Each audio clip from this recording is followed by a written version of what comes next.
Ini titik awal kita, nanti kita ke kanan, nanti finishnya lewat kiri. Ini daerah namanya Kebun Jeruk, komplek perumahan di perkebunan Terbasala.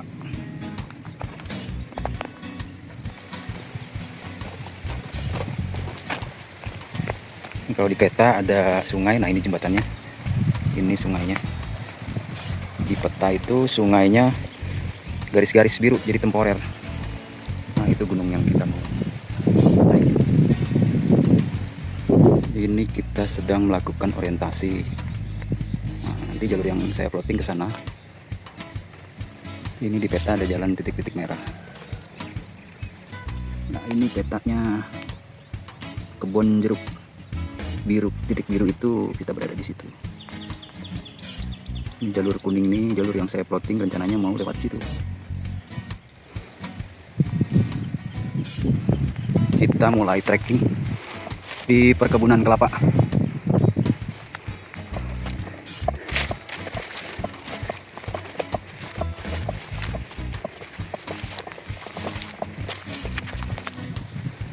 Masuk lagi kebun coklat.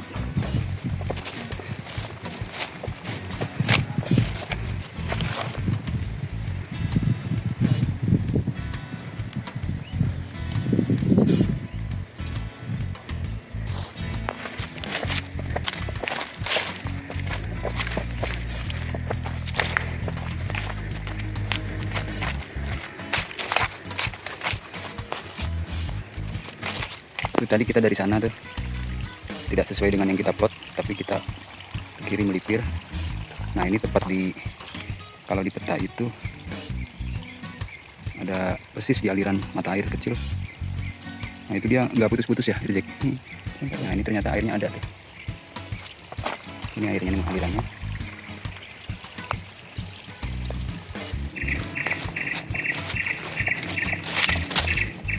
Kita tidak mengikuti jalur yang saya plot, tapi kita ngikutin jalan yang sudah ada. Nah ini ternyata pemandangannya ajib. Nah itu di bawah Kebun Jeruk Terbasala. Nah ini nanti kita turun lewat sana. Ini ternyata ada gazebo. Harusnya keren ini. Ini pemandangannya bisa ke sana sini tuh kalau terbuka. Istirahat Jack. Apa tuh bacanya Jack? Kawasan hutan. Tahu nggak? Kawasan hutan. Ladang. Oke wis, lanjut ke sana aja dulu. Ini jalannya kepotong oleh longsoran. Jalannya sana. Ini pemandangannya guys. Mungkin kalau pagi nih kelihatan lebih cerah. Kita dari sana tadi tuh. Ini kita tadi dari sana ngikutin jalan yang dulunya besar. Nah, di sini nih ada di peta itu. Nah ini di biru, titik biru tuh. Itu ada tanda garis hitam 2 itu artinya jembatan, merah putus-putus itu artinya jalan, dan biru putus-putus itu air sungai temporer. Nah ini ternyata betul airnya ada, dan ini dulunya jembatan berarti. Mungkin gorong-gorong lah ya. Nanti kita mungkin lewat sana.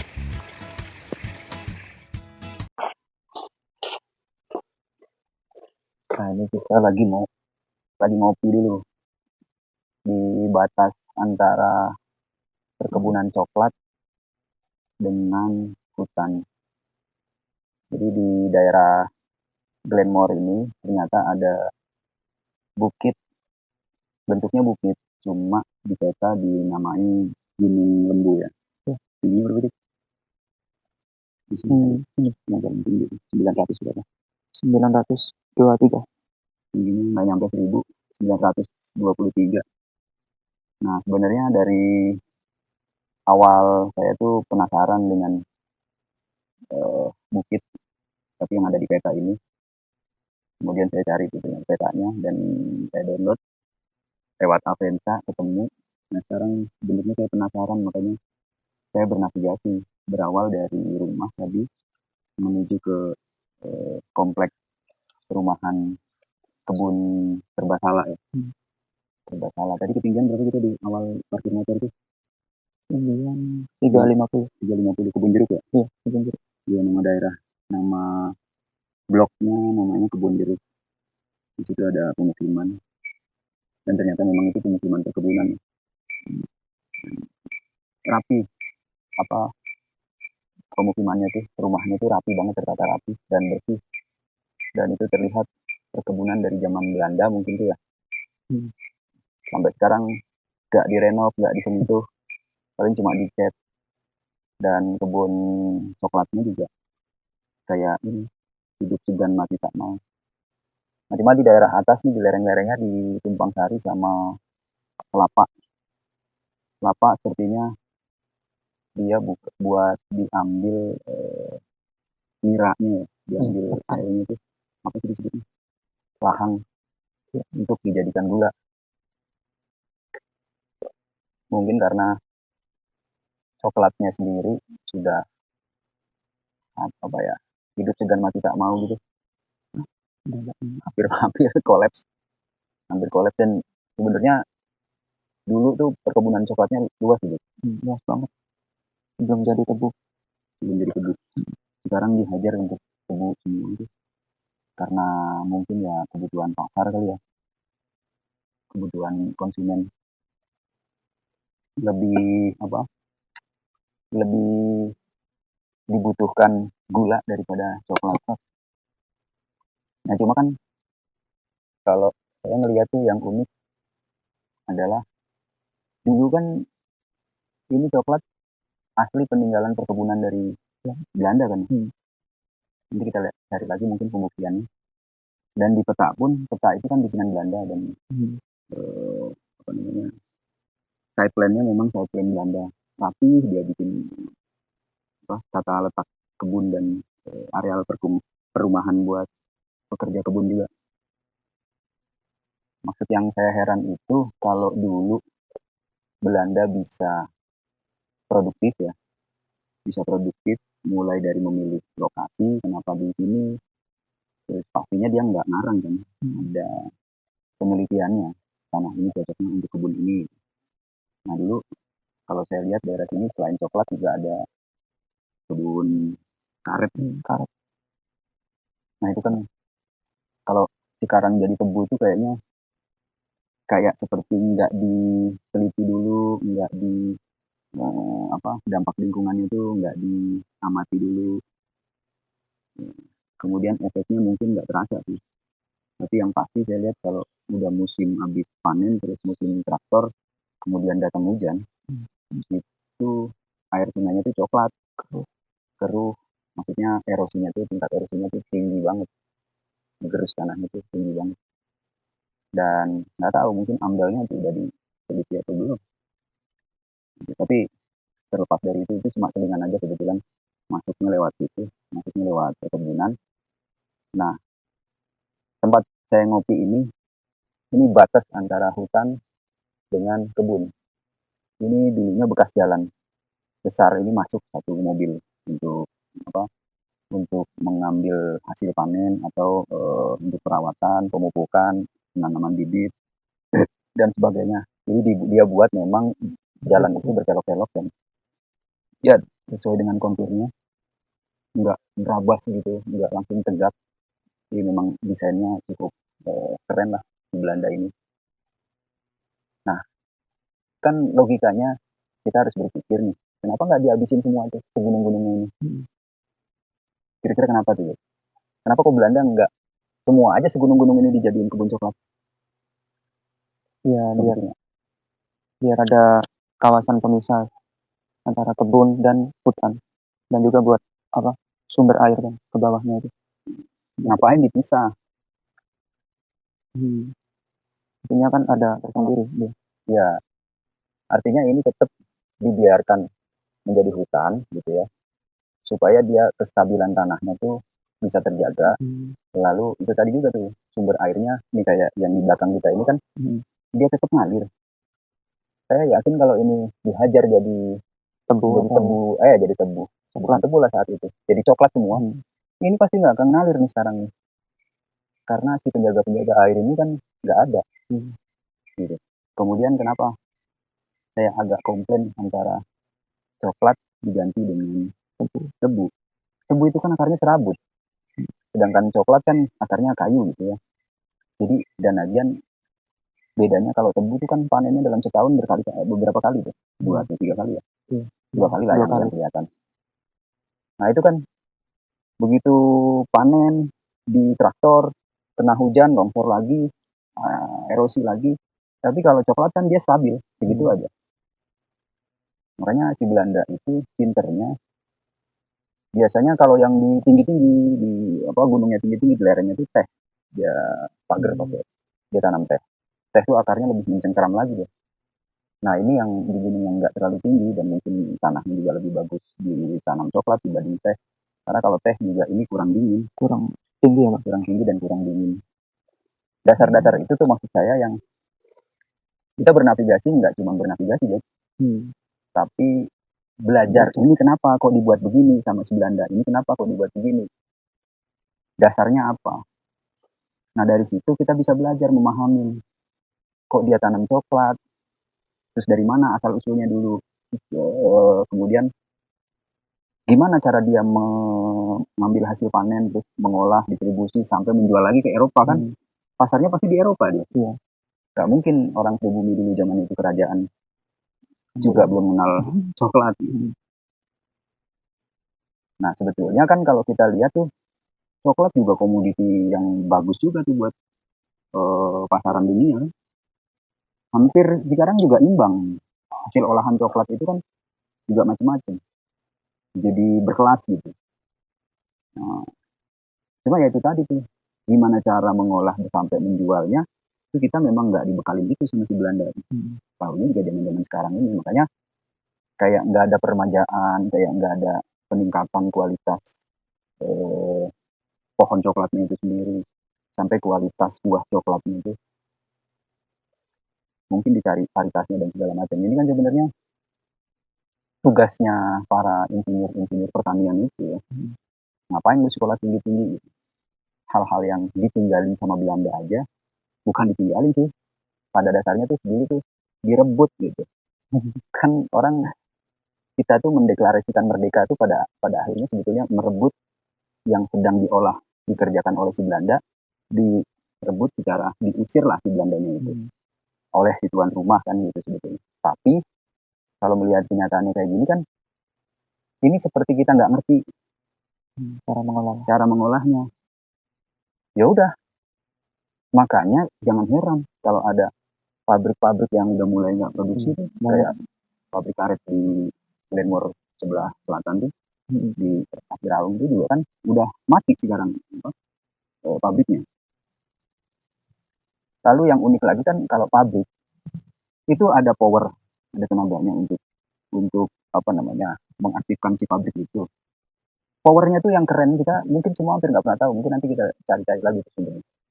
Dia ada pembangkit listrik tersendiri, dia bikin mikrohidro tersendiri tuh untuk power pengolahan konsumsi si pabrik tersebut, sehingga ya semuanya udah dipikirin dari hasil tanamannya, hasil kebunnya, pabriknya dibuat, diolah, pabriknya itu sendiri punya power sendiri, dan akhirnya menjadi bahan mungkin setengah jadi. Nanti baru didistribusikan, dibawa ke Eropa, dijual di sana, baru dijadikan tuh. Yang sekarang ada Toblerone, sekarang ada Silver Queen. Nah itu kan dari bahan-bahan coklat ini. Jadi gitu, kita navigasi bukan tanpa tujuan, tapi kita belajar loh di sini kok begini, ini kok begini, kenapa, dianalisa lewat peta. Oh baru nanti kita cari referensi atau data-data tentang apa sih dulunya di tempat ini, sumber-sumber yang apa ya namanya, cari data di perpustakaan atau bisa Google sebenarnya di daerah Glenmore itu seperti apa gitu. Kok banyak perkebunan di sini, awalnya bagaimana dan sebagainya.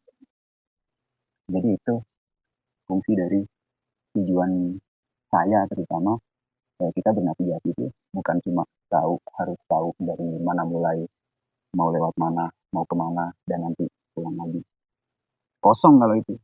Tapi kalau kita bisa melihat dari awal sampai akhir prosesnya seperti apa, nah di situ baru kita bisa, ini namanya belajar, nggak kosong.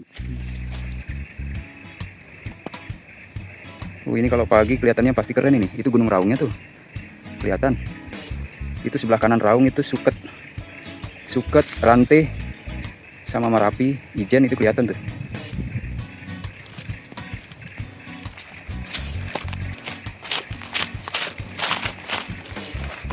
Kita lanjut cari jalan yang menuju ke Punggungan.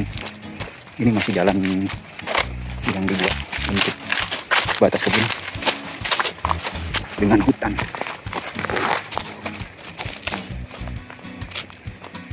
Kita tadi dari sana. Nah, ini ketemu jalan yang dari bawah lebih besar. Kita mau menuju ke ada sumber air di peta. Sudah kita mau buktikan.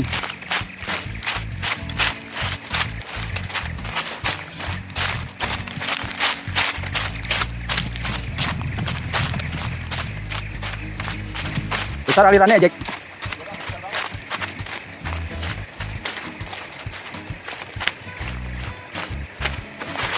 Nah, ini kalau di peta tuh alirannya lebih permanen, nggak temporer.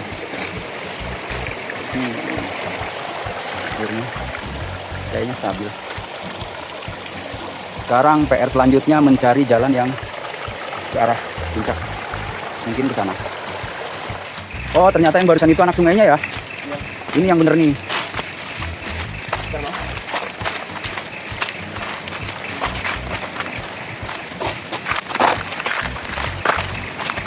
Oh, ini lebih keren nih, Jack, buat ngecamp sini, Jack. Mantap.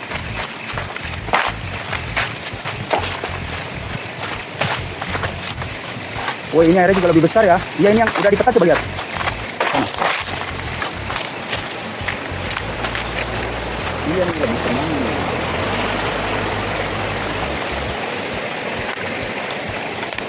Wih, cantik. Coba lihat peta, Jack. Bener nggak itu di antara pertemuan? Ini benar. Bener ya? Oh iya. Itu ada birunya, tapi birunya putus-putus ya? Iya, tapi panjang. Tapi panjang, sampai hulunya panjang ya? Panjang banget. Itu. Tadi di sana enak sih, Jack, buat diriin tenda, Jack. Iya, sana ya. Itu juga enak sih, Jack.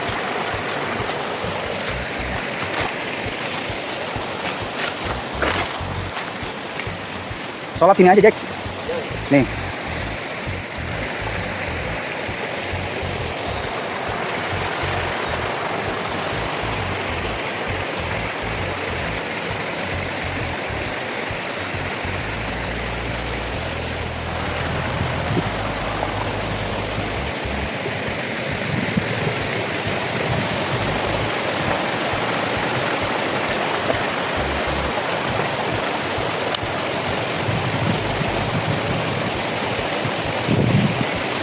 Sungai tadi.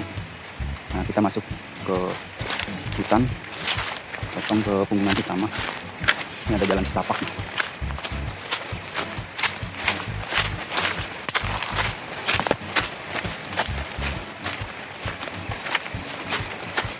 Kemudian guideline kita tetap di sebelah kiri kita suara sungai.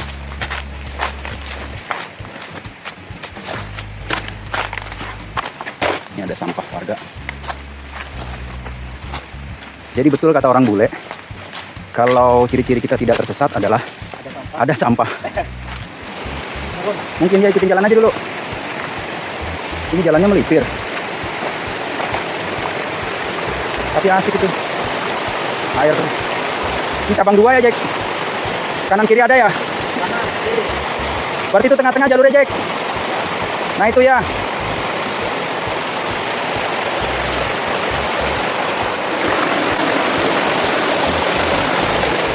Ini ada percabangan sungai, ini satu. Nah, ini lagi satu. Kita nyebrang sungai dan ambil jalur tengah ini. Ada jalannya. Keren sekali, guys. Kanan kiri sungai. Kita guide-nya sungai kanan kiri. Nah, ini wow, pohon beringinnya besar sekali.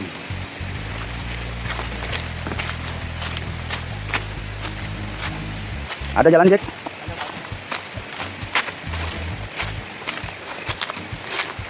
Oh, ini ternyata ada, alhamdulillah.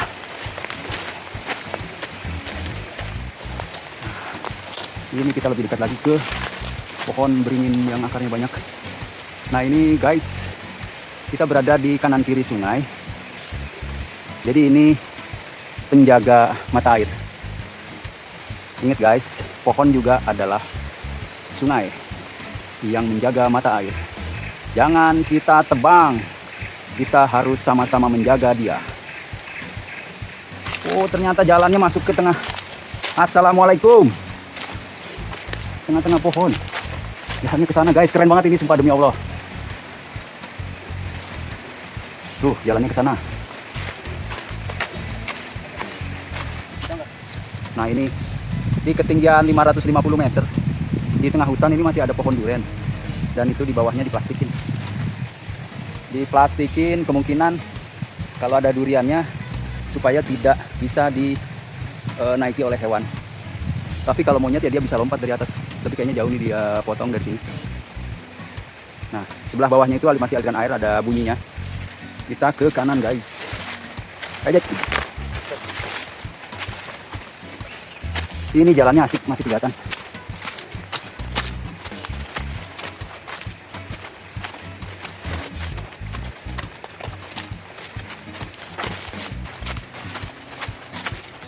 Aduh, diterik matahari juga.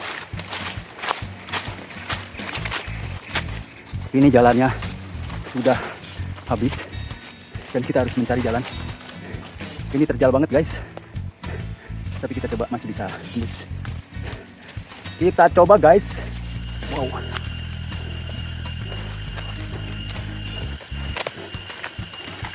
Tadi kita udah tersesat guys. Tapi ini kita terabas terus.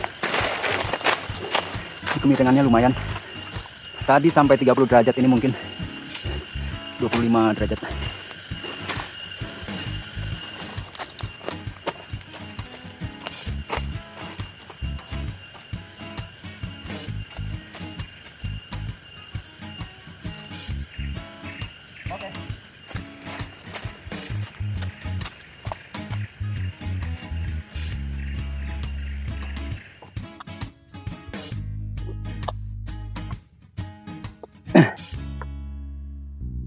Nah, teman-teman, jadi kalau ngerintis jalur atau mencari jalur navigasi di gunung, kalau seperti tadi udah nggak ada jalan penduduknya itu habis.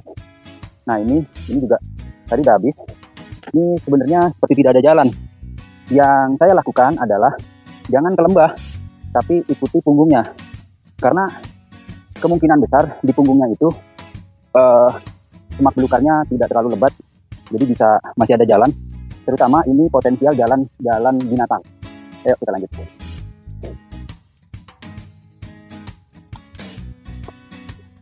Oke, start.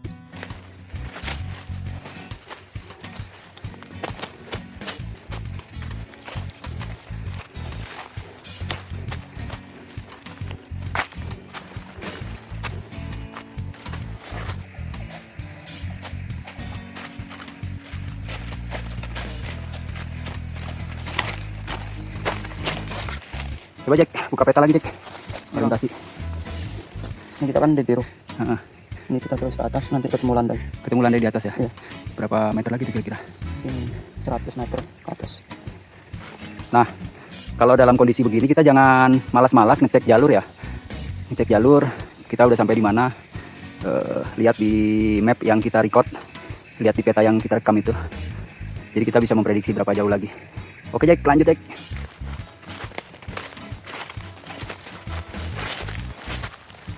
Nah, ini kita udah masuk ke area yang landai nih, puncakan tapi landai. Lalu dari sini kita orientasi, ini ada titik 926 itu kalau kita ke kiri. Nah, kalau dari bawah kita ke kanan, ini ternyata ada puncak 1037. Kita coba ke 1037, ini di luar prediksi saya kemarin. Baca petanya nggak jeli. Saya kira puncaknya di 926. Ternyata ada yang lebih tinggi yaitu 1037. Kita coba di 1037, ini waktunya masih 13.32. Kemungkinan kita masih bisa ke 13.37. Oke.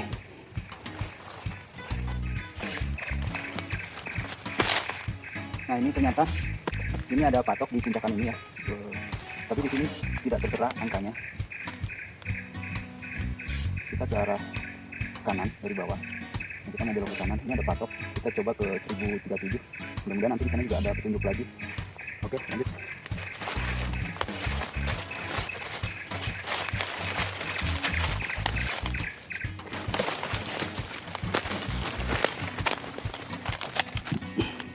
Nah, ini kita udah di puncak yang kedua. Ini tadi puncak pertama, ini puncak kedua. Sekarang kita menuju ke 1037. Di sini ternyata nggak ada patok lagi nih, atau nggak ketemu. Ini sepertinya rimbun banget ini. Kondisinya rimbun. Oke, kita lanjut ke 1037. Oke.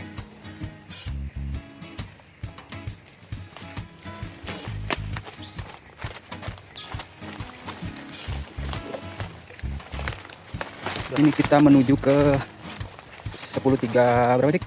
1037. Oke, terus lanjut, Cik. Bener gak itu rekamannya? Bener bang, kesana bang. Oke, lanjut.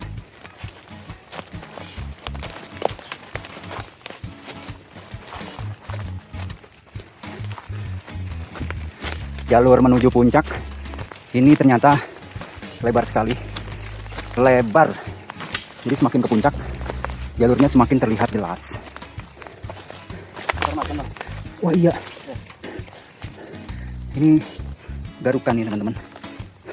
Ini garukan kuku. Ini prediksi kita ya, macan ya. Tapi nggak tahu jenisnya tutul atau loreng apa kumbang. Jelas kali ini. Garukan-garukan kucing ini bukan garukan golok atau pisau ya. Nih, Ini baru masuk. baru tuh. Enggak. Entah dia mau memanjat apa ya, atau sekedar ngasah kuku. Ini tempat ngasah kuku kayaknya, Jack. Iya bang. Kelihatan tuh? Iya. Tuh, teman-teman lihat. Coba deketin pohonnya, Jack. Pohonnya sebesar apa gitu. Nah itu. Kalau lihat dia nggak nyampe atas, cuma di bawah aja. Ini kemungkinan kayak kucing gitu ya. Dia ngasah kuku. Oke, lanjut, Jack.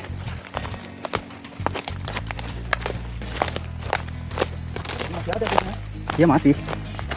Ini jarang dijamah manusia ya, Jack.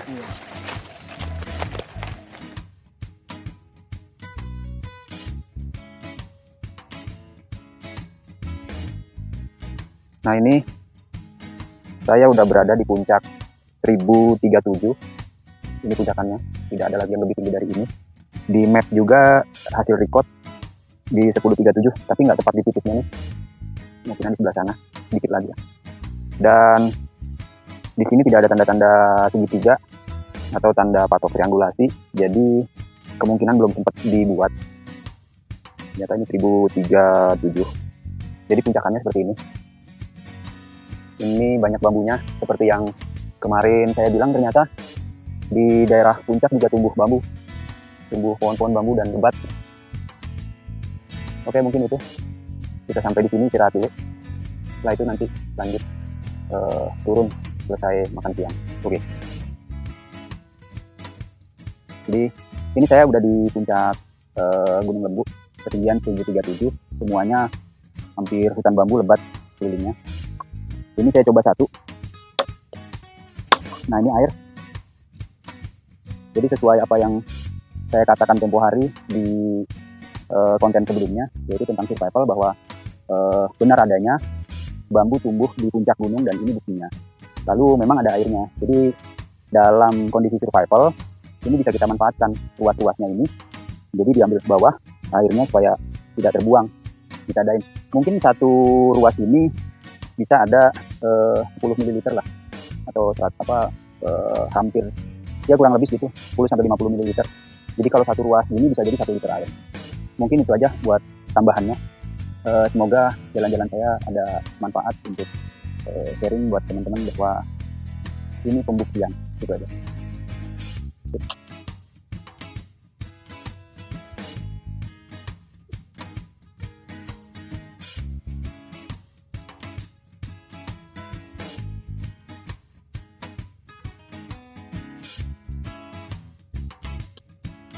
Satu tips lagi buat teman-teman semua, dalam hal menuruni puncak gunung, bernavigasi menuruni puncak gunung ini harap jadi perhatian.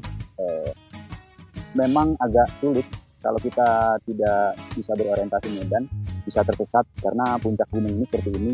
Jadi kita bisa ke utara, ke timur, tenggara, selatan, dan sebagainya. Tipsnya adalah buka lagi petanya, lihat track record yang udah kita rekam selama perjalanan naik, dan usahakan itu dulu kita ikutin. Jadi benar-benar harus diperhatikan track pada saat rekaman naik. Nah, ikuti rekaman tersebut untuk menjadi acuan jalur turun supaya tidak tersesat. Karena gunung itu bentuknya kerucut seperti ini, jadi kita bisa tersesat kemanapun pada saat turun. Oke.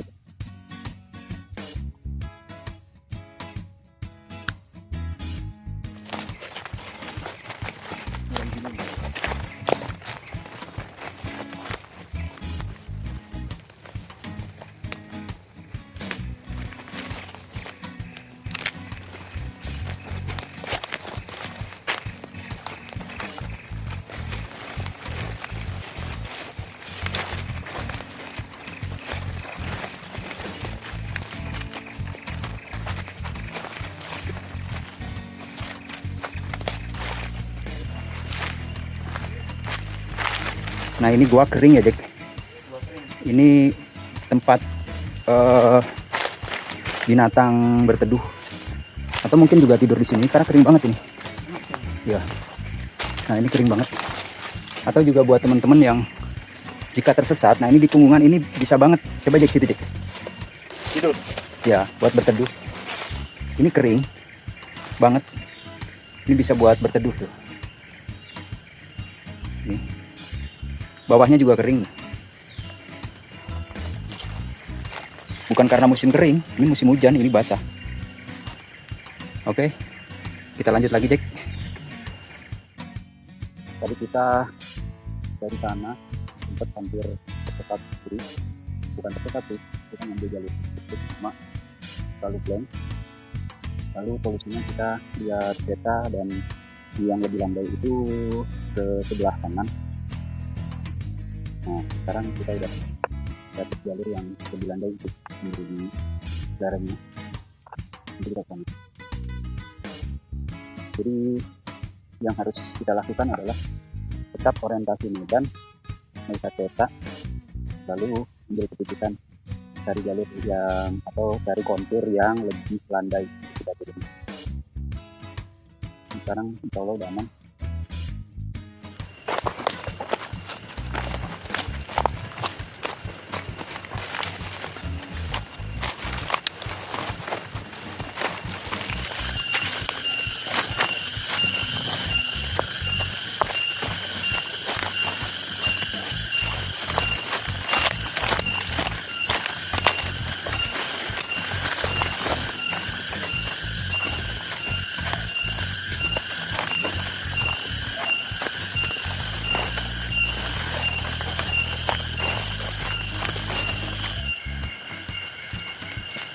Ini kita turun di jalur yang berbeda tadi barusan.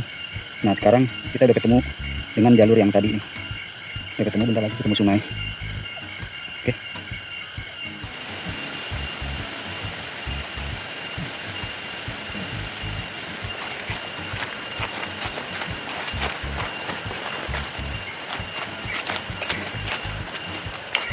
Ini kita udah sampai di pintu gerbang ya. Jadi di antara akar beringin ini jalannya. Ini keren banget. Jadi anggap aja ini pintu masuk dan pintu keluar dapuranya. Dan di depan ada sungai.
petualangan adalah cara untuk menjawab ketidakpastian. Boyo, jumpa lagi dengan saya, Sugi Kiting. Saya bersama Jaki. Jadi hari ini saya sudah jalan-jalan bernavigasi di mana ya, belakang rumah kita lah, di selatannya Glenmore, di Gunung Lembu. Ketinggiannya 1037 tadi ternyata 37. Nah, ini bisa dipakai TikTok. Pakai TikTok tuh karena kita tadi mulainya dari ketinggian eh, berapa ya kebun jeruk tadi? 200. Kita cek dulu kebun jeruk. Kebun jeruk itu 350. 35. Ya, 350 mdpl ke 1037. Jadi 700-an meter ya. 700 meteran kita naik elevasinya, tapi jaraknya setelah kita klik nih, kita klik PP, kita klik ternyata 7,7 kilometer. Wow. Jadi pulang pergi 14. Jauh juga ya? Jauh juga. Nah, enak. Nah dulu. Lalu tadi kita mulai jam berapa, Jack? Sekitar jam 9. Jam 9. Ya. Sampai di puncak tadi jam 2-an. Jam 2-an ya. Tadi kita ke Botong, makan siang, sholat orientasi Medan. Sekarang jam 16.59 kita udah selesai di sini. Sini lagi, sampai sini lagi kita udah sholat tadi. Tadi start di sini sholat zuhur ya. Ya, jam 12. Finish sholat asar. Alhamdulillah, kita ngopi dulu. Apa, Jack? Pesan-pesannya, Jack? Ya, bernavigasi hari ini. Banyak ilmu yang bisa kita dapat dan bisa langsung kita terapkan. Ilmu apa? Normatif banget sih lo jawabnya. Ya, kayak cara penentuan jalur, kayak ketinggian. Terus pas di jalan kita cara mencari sumber air, mencari jalan yang tidak terjal. Banyak tadi bisa memetik pelajaran. Terus membuktikan itu juga tuh, rumpun bambu yang tumbuh di puncak. Ternyata bener ya? Ada airnya ya? Yang di dalamnya ada air. Terus kita juga bisa melihat jejak binatang babi, kepergok babi sih tadi terakhir. Tapi yang cakaran-cakaran itu kemungkinan besar itu jenis macan lah. Tapi kita nggak tahu itu apa tutul, apa kumbang, apa yang lebih kecil lagi, atau kucing hutan. Kita nggak tahu endemik binatang hewan di sini itu apa yang. Jadi itu memang sifatnya kayak kucing, nyakar gitu, ngasah kuku. Oke, apalagi Jack? Apa lagi ya? Kira-kira asik aja? Asik bang, asik banget. Asik banget. Terpaksa kalau jawab asik bangetnya. Wah, enggak dong. Dan ini tempat ternyata bisa buat camping di sini ya. Airnya keren lah, hutannya juga bagus banget. Dan ini Belanda desainannya, terus terang aja. Ini enggak di blok ini enggak dibabat habis buat coklat ya, ambil ketinggian sekian. Ini untuk menjaga tanah supaya tetap stabil sih. Jadi bedain, tadi kita pas masuk tuh di mau ujung dari Terbasala mau ke kebun jeruk kan ada sungai tuh yang lewat kebun coklat. Itu nggak begini airnya, kering gitu ya. Jadi kayak saya tuh tadi hampir kejebak di bawah aja apa sih kering gitu ya. Iya, hampir kering ya, kecil airnya. Berarti di atas kan habis ya. Tapi ternyata lebih besar ini daripada yang di bawah ya, kan unik. Jadi begitu dia kena di babat hutannya berganti untuk kebun, itu airnya terserap habis langsung. Tidak sampai di pemukiman ya bang? Iya.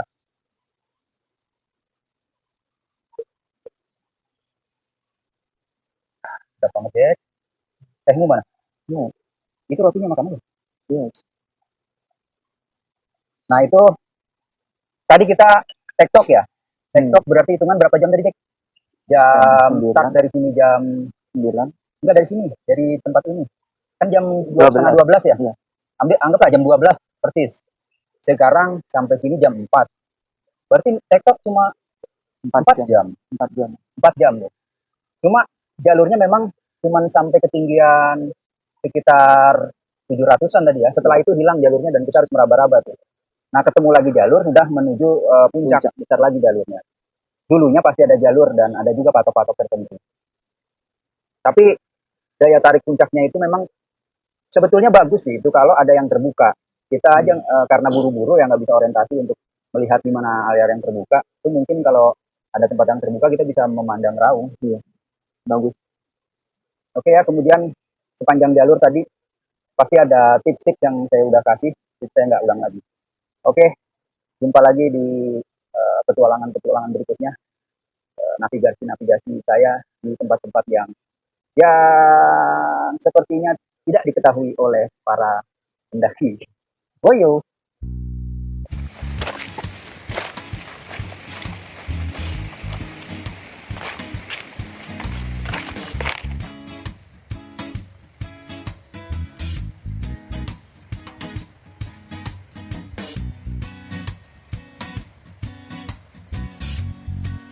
Yuk.